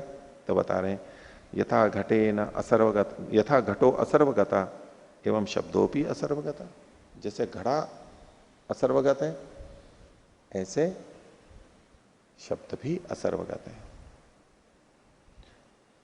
घटवत एवं अनित्य इति, और इसलिए शब्द घट के समान अनित्य है, सामान्य के समान नित्य नहीं है। ये समाधान करने का एक तरीका है। प्रतिवादी ने खंडन किया तो युक्ति से एक धर्म और खोज करके और वहां भी भेद करके, नहीं इससे शब्द तो अनित्य ही है, ऐसा उसने प्रयास किया। तो बोले कि यथा घटो असर्वगता एवं शब्दोपि असर्वगतो घटवद एवं अनित्य इति अल्प विराम। तो तत्र अनित्य शब्द है इति पूर्वा प्रतिज्ञा, ये प्रतिज्ञांतर को बता रहे हैं आप। ये तो प्रक्रिया तो कर ली, बोले इसमें प्रतिज्ञांतर कैसे हो गया? तो बोले अनित्य शब्द है इति पूर्वा प्रतिज्ञा, ये तो पहली प्रतिज्ञा थी, और असर्वगत है इति द्वितीय प्रतिज्ञा। शब्द असर्वगत है ये दूसरी प्रतिज्ञा है। प्रतिज्ञा दूसरी, यूं प्रतिज्ञा है नहीं, लेकिन प्रतिज्ञा जैसे का कैसे हुआ? जब हम कहते हैं कि जैसा घड़ा है वैसा ही शब्द है, जब यथा तथा करके बोलते हैं तो जैसा घड़ा अनित्य है वैसे ही शब्द अनित्य है। तो जब हम ये तथा करके बोलते हैं प्रतिज्ञा को ही तो बोल रहे होते हैं। तो इसने क्या किया, जैसे घड़ा असर्वगत है ऐसे ही शब्द भी असर्वगत है। तो इस शैली से चूंकि किया गया, तो बोले ये तो आप इस तरह से बोल रहे हो जैसे कि शब्द के असर्वगत होने की प्रतिज्ञा कर रहे हो। इसको प्रतिज्ञांतर करके कहा। इस तरीके से उत्तर देना ये भी निग्रह स्थान है, प्रतिज्ञांतर। तो असर्वगत इति द्वितीय प्रतिज्ञा प्रतिज्ञांतरम। अभी पूछते हैं तत्कथम निग्रह स्थान में, उसको निग्रह स्थान क्यों कह रहे हैं? भाई ठीक है, उसने दूसरी बात और रख दी तो रख दी प्रतिज्ञा, तो निग्रह स्थान क्यों कह रहे हो? ये पराजय का हेतु क्यों है? तो उत्तर दिया जा रहा है, न प्रतिज्ञाया साधनम प्रतिज्ञांतरम। दूसरी प्रतिज्ञा, भाई दूसरी प्रतिज्ञा क्यों बोली आपने? वो दूसरी प्रतिज्ञा को ऐसे बोलते हुए अपनी प्रतिज्ञा को, मूल जो प्रतिज्ञा थी अनित्य है शब्द, उसको सिद्ध करना चाह रहा है। वादी का प्रयोजन क्या है? शब्द अनित्य है, इसी को सिद्ध करने के लिए तो इसने ये तरीका अपनाया। खंडन होने लगा तो ये तरीका अपनाया। तो प्रतिज्ञांतर को बोल करके उसने अपनी पहले वाली प्रतिज्ञा को सिद्ध करने का प्रयास किया। तो उसके लिए कह रहे हैं न प्रतिज्ञाया साधनम प्रतिज्ञांतरम। दूसरी प्रतिज्ञा पहली प्रतिज्ञा का साधन नहीं होती है, किंतु हेतु दृष्टांत साधनम प्रतिज्ञाया, प्रतिज्ञाया साधनम हेतु दृष्टांतो। प्रतिज्ञा के साधन तो सिद्ध करने वाले तो हेतु और दृष्टांत होते हैं, प्रतिज्ञांतर से आपकी बात सिद्ध नहीं होती। तदेतत् असाधनोपादानम अनर्थकम इति, तो जो असाधन था उसको साधन के रूप में ले लेना, असाधनोपादान, असाधन को ग्रहण कर लेना साधन के रूप में, ये अनर्थक है। अनर्थक क्या निग्रह स्थानवती, चूंकि अनर्थक है, व्यर्थ है, ऐसा होना नहीं चाहिए, इसलिए ये निग्रह स्थान के अंतर्गत आएगा। वैसे हमारे को यूं लगेगा ना कि वादी ने तो बड़ा अच्छे ढंग से कहा, प्रतिवादी ने खंडन किया, तो चलो युक्ति तो दी है ना इसने। ऐसे अनावश्यक यूं हेतु ला करके, एक अनावश्यक धर्म ला करके करना, भाई आपको प्रतिज्ञा करनी है तो अलग प्रतिज्ञा करो, आप नया धर्म नहीं ला सकते इसके बीच में, जो धर्म है बस उसी को सिद्ध करो। अगर आपका वो कमजोर पड़ रहा है तो इस तरह से ला करके उत्तर देना, ये निग्रह स्थान के अंतर्गत गलत तरीका है ये सिद्ध करने का।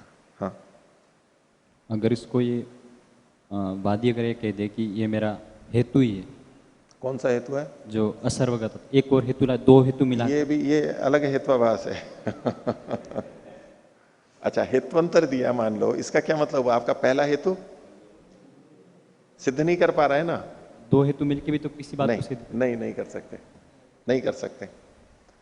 या दो हेतु भी दे रहे हैं तो दोनों हेतुओं से इससे भी सिद्ध होना चाहिए स्वतंत्र पूरा पक्का, और इससे भी सिद्ध होना चाहिए, तब तो चलेगा। अगर आप इस हेतु से सिद्ध नहीं कर पा रहे हैं, आप दूसरा हेतु ले रहे हो, इसी से ये पता लग गया कि आपका ये हेतु पहले वाला कमजोर, आप खुद स्वीकार कर गए कि ये कमजोर है, निग्रह स्थान है। इसमें दोनों हेतु इस तरह देख सकते हैं, जैसे कि असर्वगत अगर हेतु रखे केवल तो भी खंडन सिद्ध हो ही नहीं सकता था, तब भी शब्द अनित्य है असर्वगत होने से।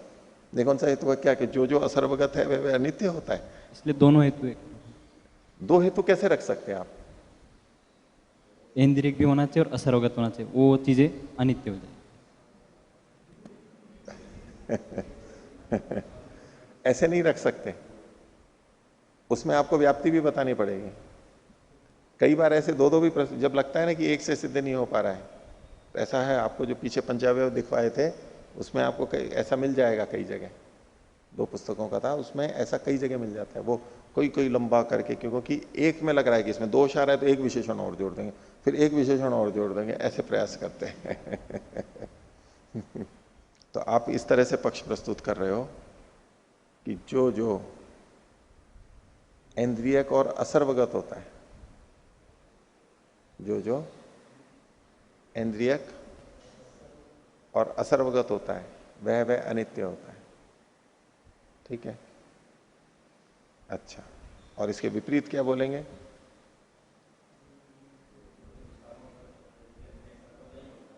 जो सर्वगत और अनेन्द्रियक होता है वो नित्य होता है।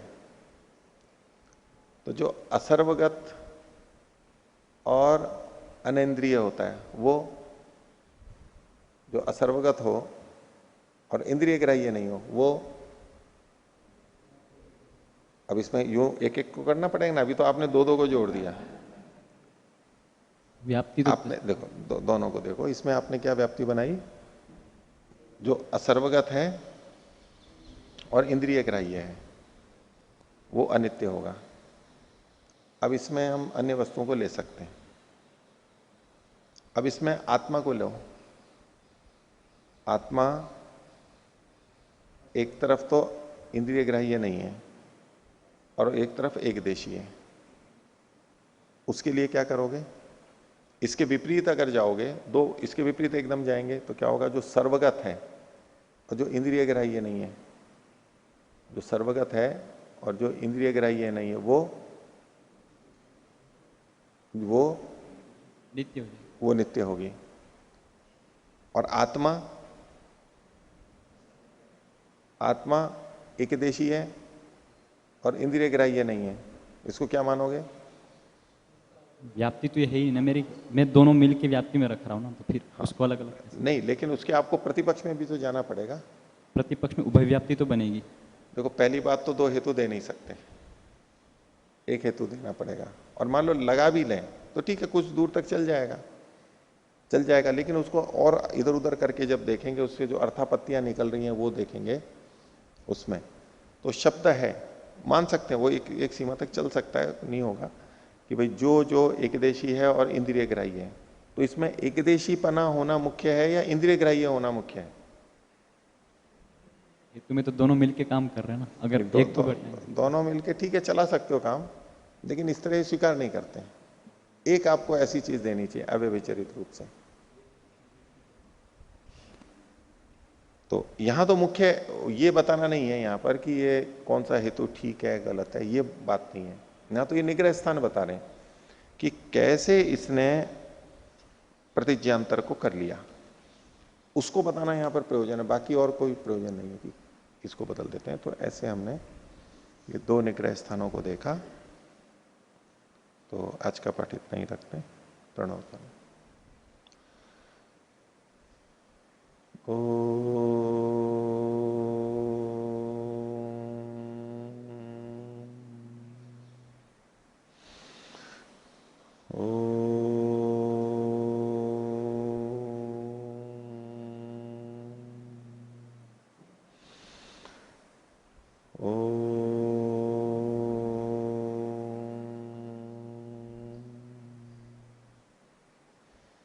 सभी को सादर अभिवादन। ओम शिव।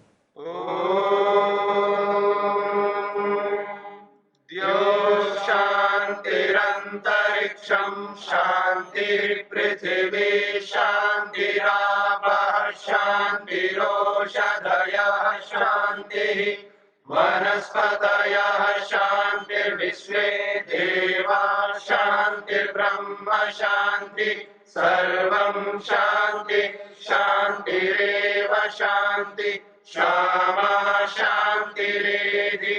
ओम शांति शांति।